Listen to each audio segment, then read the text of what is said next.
নমস্কার বন্ধুরা, মনের মুকুর গল্প পাঠের আসরে আপনাদের সকলকে স্বাগত। আজ আমি আপনাদের জন্য নিয়ে এসেছি একটি ছোট্ট কৌতুক নাটিকা, যেটি লিখেছেন শ্রদ্ধেয় ডক্টর অমিতাভ ভট্টাচার্য। কৌতুক নাটিকার নাম ট্রিটমেন্ট। তাহলে এখন শুরু করছি আজকের কৌতুক নাটিকা ট্রিটমেন্ট। এই কৌতুক নাটিকার তিনটি চরিত্র: একজন রোগী, একজন ডাক্তারবাবু এবং একজন ডাক্তারবাবুর সেক্রেটারি জটুচরণ। একজন রোগী ডাক্তারবাবুর চেম্বারে এসেছেন, এসে জটুচরণকে জিজ্ঞাসা করছেন, আচ্ছা ডক্টর চৌধুরী আছেন? আছেন। তা আপনার কি দরকার? এই ডাক্তারকে রোগীর যে কারণে দরকার হয় সেই আর কি। ও, সোজাসুজি বলতে পারেন না যে ডাক্তারবাবুকে দেখাবো? হ্যাঁ, এই আর কি। তা অ্যাপয়েন্টমেন্ট করা আছে? এই আর কি, মানে না, করা নেই। তাহলে আজ করে যান, কাল আসবেন। দেখুন, কাল যদি আর না বাঁচি, মানে কেসটা খুব এমার্জেন্সি তো, দেখে তো মনে হচ্ছে না। আচ্ছা, আপনি ডাক্তার না ভগবান যে ওপর থেকে দেখি সব বুঝতে পারবেন? আর তাছাড়া আমি অনেক দূর থেকে আসছি, বুঝলেন? দয়া করে যদি একটু... আচ্ছা ঠিক আছে, নাম ঠিকানা লিখে দিন, আমি দেখছি। চেম্বারে গিয়ে ডাক্তারবাবুকে বলি। ও, ওই তো ডাক্তারবাবুর নেম প্লেট। দেখি একটু পড়ে কি লেখা আছে। ডক্টর নিরঞ্জন চৌধুরী, এমআরসিপি লন্ডন, এমডি ক্যাল, ডিটিএম, এফআরএস, সিআইএফ, এফওবি। বাবা, কি বিরাট ল্যাজ! শেষগুলো বোধ হয় ডাকযোগে। আচ্ছা শুনুন, যান ভেতরে যান, সোজা গিয়ে বাঁদিকে। ডাক্তারবাবু আসতে পারি?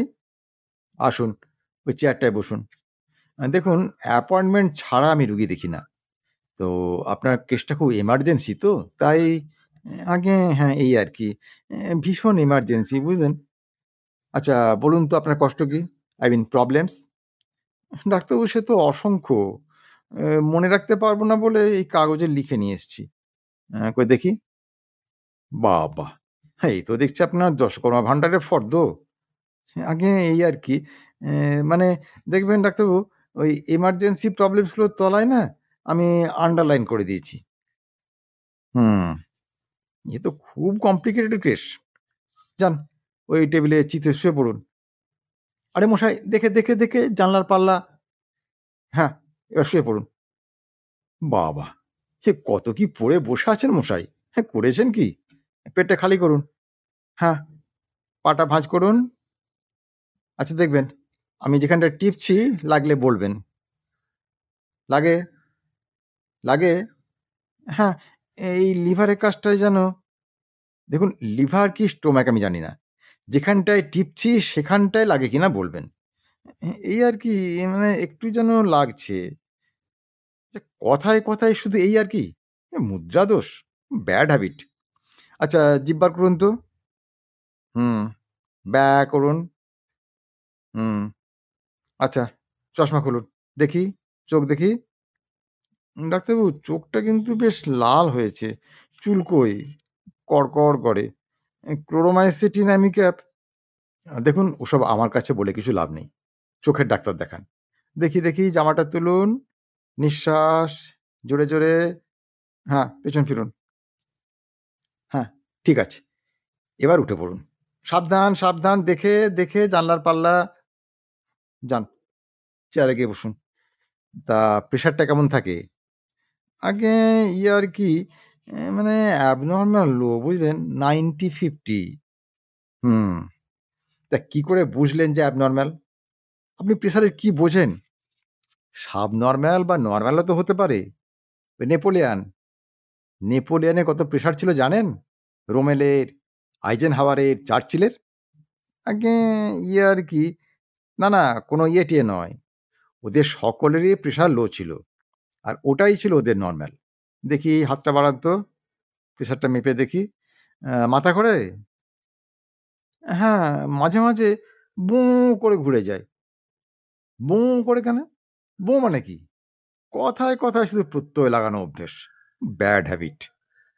আপনার মাথা ঘোরে উইন্ডে মশাই, উইন্ডে। হাওয়ায় পৃথিবী ঘোরে। আচ্ছা, কে বলেছে আপনার প্রেশার 90/50? আগে ওই ডক্টর সাহা বলেছেন, আমার অফিসের ডাক্তার। ওনাকে বলুন যন্ত্রটা ফেলে দিতে বলুন। কজন ডাক্তার প্রেশার দেখতে জানে বলুন তো? কজন ডাক্তার ফুসফুস পড়তে পারে? হার্টের মারমার ধরতে পারে? আপনার প্রেশার 160। দাঁড়ান, আপনার কেস হিস্ট্রি একটু লিখে নিই। আচ্ছা বলুন তো বয়স কত? আগে ইয়ার কি ৩৮। ও 90 প্লাস 38 ইজ ইকুয়াল টু 128। তা 128-এর জায়গায় 100, কি এমন কম? খুব সামান্য। ওই মাসখানেক মুরগি, দুশ্চিন্তাহীন গভীর নিদ্রা, প্রচুর বিশ্রাম, আর দুবেলা 2 চামচ টনিক। দেখি 28টা কোথায় যায়। আচ্ছা এখন বলুন তো, ট্রাভেল কি কি আছে? Forget your pressure, ignore your pressure. মনে করুন না আপনি Napoleon, Rommel, Kaiser, Wilhelm, Socrates, Sophocles, Byron বা নিটসে। নিন, এবার বলুন। ডাক্তারবাবু, আমার নাম্বার ওয়ান হলো কি, শীত শীত করে জ্বর আসে বুঝলেন। আর এই জ্বর আসার আগে পায়ের পাতা দুটো যেন বরফের মতো ঠান্ডা হয়ে যায়। ও, মানে মর্নিং সিকনেস। তা তখন বলেননি কেন তখন? ওই যখন শুয়ে ফেলে পেট টিপছিলুম। একটা কাজ একবারে হবার উপায় নেই, রিপিটেড এফার্টস। একে কি বলে জানেন? Non cooperation, a short of violence on my costly time. শুনুন, যদি অসুখ চেপে রাখতে চান রাখুন, আমি ওই ইনকমপ্লিট ডায়াগনোসিস উপর চিকিৎসা করব। আর যদি কিওর চান, বি ফ্রি অ্যান্ড ফ্র্যাঙ্ক। পড়েননি ডাক্তার রোগীর বন্ধু, রোগ নিবারণে? দেখুন ডাক্তারবাবু, ধর্মই তো সবার বন্ধু, জীবনে মরণে। সত্যি বলছি ডাক্তারবাবু, গোপন করা বা নন কোঅপারেশন বা ভায়োলেন্স আমিও মোটেও পছন্দ করি না। মাঝখানে আমি কিছুদিন যোগাভ্যাস করেছিলাম। আচ্ছা, রোগের সঙ্গে যোগের কি সম্পর্ক? বাহ, সম্পর্ক নেই? হঠযোগ, দীপিকা, পাতঞ্জল এরা কি বলেছেন? এরা বলেছেন শরীরা মাধ্যম। সুশ্রুত, সুশ্রুত কি বলেছেন?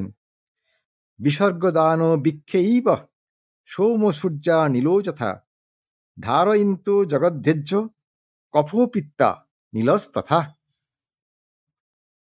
এই সময় জটুচরণ এসে খবর দিলেন, ডাক্তারবাবু আপনার ফোন এসেছে।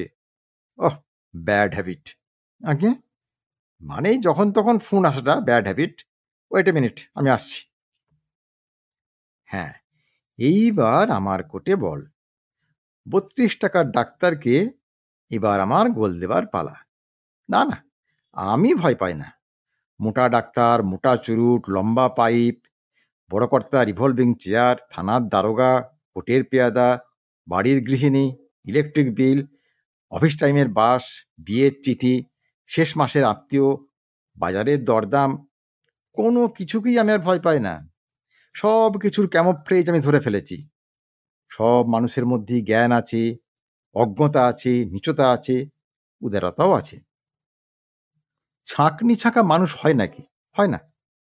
অতএব ভরা মুখে মোটা চুরুটে আমার রোগের দিকে ভুরু কুঁচকে তাকালেই কি আমি সুস্থ হয়ে যাব? গাড়ি গ্যারেজে সার্ভিসে এলে সব ডিফেক্টের কথা যেমন বলতে হয়, তেমনি আমিও heart, lungs, kidney, brain, liver, stomach সব জায়গার বাঁদরামি হাটে হাঁড়ি ভাঙার মতো করে ভাঙবো। ওই ডাক্তারের চুরুট আমাকে দাবাতে পারবে না।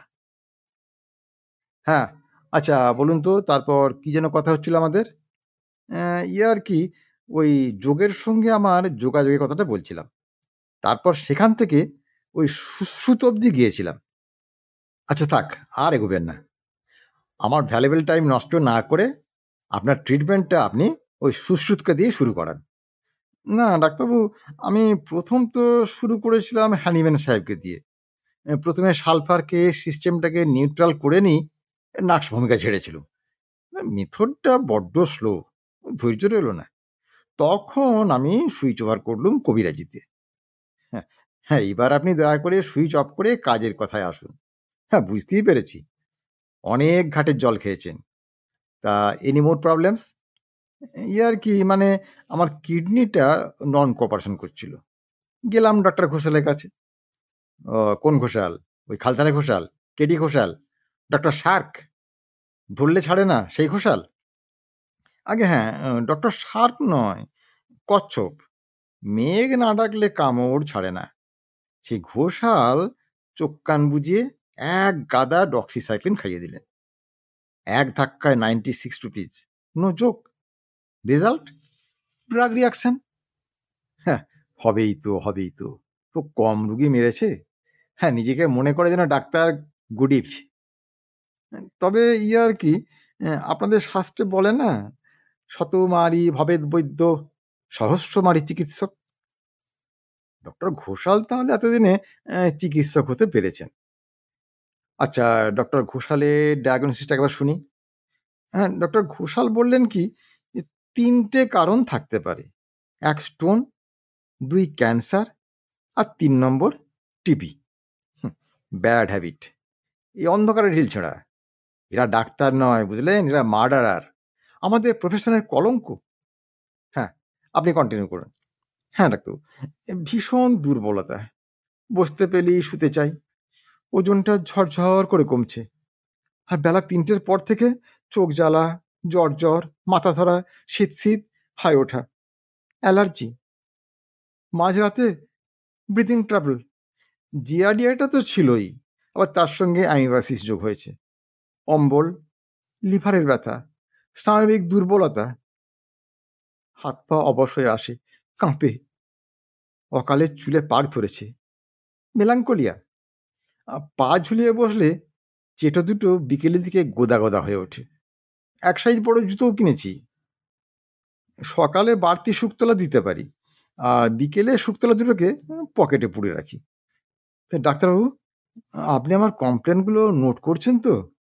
হ্যাঁ, দেখুন, হ্যাঁ, এইটুকু শরীরে এত অসুখের ঐশ্বর্য আমি খুব কম দেখেছি। এই যেন সিঁড়ি ভাঙা অঙ্ক, ফর্দা ফাঁই রুগী। হ্যাঁ, কী দিয়ে যে শুরু করব? এক কাজ করুন ডাক্তারবাবু, আপনি এই দুর্বলতা দিয়ে স্টার্ট করুন।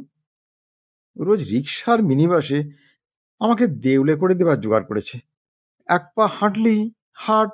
ও হ্যাঁ, ডাক্তারবাবু, একটু হার্টটা লিখে নিন। মিনিটে একটা করে বিট মিস করছে কিন্তু। ওহ, তো খুব কমপ্লিকেটেড কেস। আমি বলি কি, আপনি এক কাজ করুন, আপনি বরং হসপিটালাইজড হয়ে যান। আমি লিখে দিচ্ছি। হ্যাঁ, হসপিটাল? পাগল হয়েছেন? হাসপাতালে কোন দুঃখে মরতে যাব? মরি যদি সেও ভালো, আমার নিজের খাঁটি ভালো। আমার কাকাবাবু দুর্দশা আমি দেখিনি? আমি তো নিজের চোখে দেখেছি। ৩ তারিখে বেড বেঞ্চে ৭ তারিখে পেয়েছিলেন। তা আবার কি? ওই শাস্ত্রমন্ত্রীর কাছে ৭ পাতার করুণ আবেদন জানিয়ে।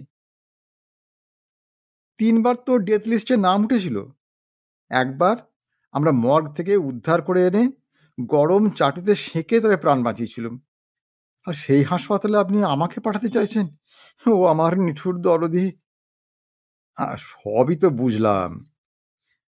আমি বরং আপনাকে একটা ভালো টনিক লিখে দিচ্ছি। সপ্তাহখানেক খেয়ে দেখুন তো। আর সঙ্গে একটা করে ভিটামিন ক্যাপসুল প্রেসক্রিপশন করে দিচ্ছি। আগে বলছিলাম আর কি, ওই মানে রোগের কারণটা জিইয়ে রেখে ফুটো পাত্রে টনিক আর ভিটামিন ঢেলে লাভ কি বলুন না? তাহলে ডু ওয়ান থিং, কাল সকালে খালি পেটে চলে আসুন। ব্লাডটা নিয়ে নিই। আর ফার্স্ট ইউরিন ১ সিসি, ১ ফোঁটা স্টুলও নিয়ে আসবেন। টেস্ট করে তারপরে প্রেসক্রিপশন করব, তার আগে নয়। আগে দেখুন ডাক্তারবাবু, ব্লাড তো না হয় বের করে নিলেই বেরোবে। কিন্তু আমার সমস্যাটা হলো ওই ২য় আর ৩য় বস্তুকে নিয়ে। তো ও দুটো বস্তু তো আমার আজ্ঞাবহ নয়। একমাত্র উপায় ওই পুলিশের রুলের তলপেটে গুঁতো। দেখুন, অবান্তর কথা বলা ইজ ব্যাড হ্যাবিট। আর তাছাড়া আমি হলাম ডক্টর চৌধুরী, নট ঘোষাল। ঘোষাল যা পারে আমি তো তা পারি না। আচ্ছা বেশ, তবে তাই হবে। ওগুলো পরীক্ষার পরই না হয়। আচ্ছা ডাক্তারবাবু, আপনার fee? No, no, not now. আগে ট্রিটমেন্টটা স্টার্ট করি? না, মানে আর কি, আজকের কনসালটেশন চার্জটা? আরে মশাই, পরে দেবেন। আপনি তো আর পালিয়ে যাচ্ছেন না। আচ্ছা, আপনি আমার একটা উপকার করতে পারেন? আগে মানে আমি এ আপনার উপকার? হ্যাঁ, কেন রসিকতা করছেন ডাক্তারবাবু? নো, নো, রসিকতা নয়। It is serious. মানে আমি অনেকদিন রাতে ভালো করে ঘুমোইনি, বুঝলেন? কিছুতেই রাতে আমার চোখে ঘুম আসে না। ঘড়িতে রাতের প্রহর ঘোষণা হতে থাকে, আর আমি বিছানায় শুয়ে ছটফট করতে থাকি একটু ঘুমের জন্যে। বিশ্বাস করুন, শুধু একটু ঘুম। মানে আমি এ ব্যাপারে আপনাকে কি সাহায্য করব বলুন? আপনি নিজেই ডাক্তার। আর তাছাড়া আপনাদের শাস্ত্রে কত ঘুমের ওষুধপত্তর। না, তাতে কোনো কাজ হয়নি। আপনার তো যোগের সঙ্গে যোগাযোগ আছে। তা ওতে এর কোনো সমাধান নেই? আচ্ছা ডাক্তারবাবু, আপনি তো কত বড় একজন বিলেত ফেরত ডাক্তার। এই বয়সে এত নাম, যশ, প্রতিপত্তি পেয়েছেন। বাড়ি, গাড়ি, সুন্দরী স্ত্রী, ব্যাংক ব্যালেন্স, কি নেই আপনার? তবু আপনি ঘুমোতে পারেন না কেন? তা জানি না। এত পেয়েও কোথায় যে আমার অতৃপ্তি, তা আমি নিজেই জানি না। আমি আর কিচ্ছু চাই না, শুধু একটু ঘুম। আচ্ছা বেশ, আমি নিজে খোঁজ খবর নিয়ে জেনে তারপর নয় আপনাকে জানিয়ে যাব। আজ তাহলে উঠি? হ্যাঁ, ১ মিনিট। এই স্যাম্পেলগুলো আপনি নিয়ে যান। ভিটামিন টনিক, এনজাইম আর এই আয়রন ক্যাপসুল। আর হ্যাঁ, ট্রিটমেন্টের জন্য আপনার কোনো পয়সা লাগবে না, শুধু ওই ইনভেস্টিগেশনগুলো ছাড়া। তবে আমারটা একটু মনে রাখবেন, হ্যাঁ? হ্যাঁ ডাক্তারবাবু, নিশ্চয়ই মনে থাকবে। আজ তাহলে চলি। নমস্কার। বন্ধুরা, আজকের গল্প তাহলে এখানেই শেষ করছি। গল্পটি ভালো লাগলে একটি লাইক দেবেন ও গল্পটি শেয়ার করবেন। আর যারা এখনও আপনাদের প্রিয় এই মনের মুকুর চ্যানেলটি সাবস্ক্রাইব করেননি, তাদেরকে সাবস্ক্রাইব করার জন্য আমি বিশেষ অনুরোধ জানাচ্ছি। দেখুন বন্ধুরা, আপনারা যদি সাবস্ক্রাইব, লাইক ও শেয়ার করেন, আপনাদের কোনো ক্ষতি নেই, কিন্তু আমি ভীষণভাবে উপকৃত হই। তাই আপনাদের কাছে আমার বিশেষ অনুরোধ, গল্প পাঠ ভালো লাগলে চ্যানেলটি এখনই সাবস্ক্রাইব করুন, একটা লাইক দিন ও শেয়ার করুন। আজ তাহলে এই পর্যন্তই। খুব শিগগিরই আবার আপনাদের সামনে হাজির হব এইরকম একটি সুন্দর গল্পের ভিডিও নিয়ে। ততক্ষণ আপনারা সবাই খুব ভালো থাকুন, সুস্থ থাকুন, আনন্দে থাকুন। আজ তাহলে এই পর্যন্তই। আসি বন্ধুরা, নমস্কার।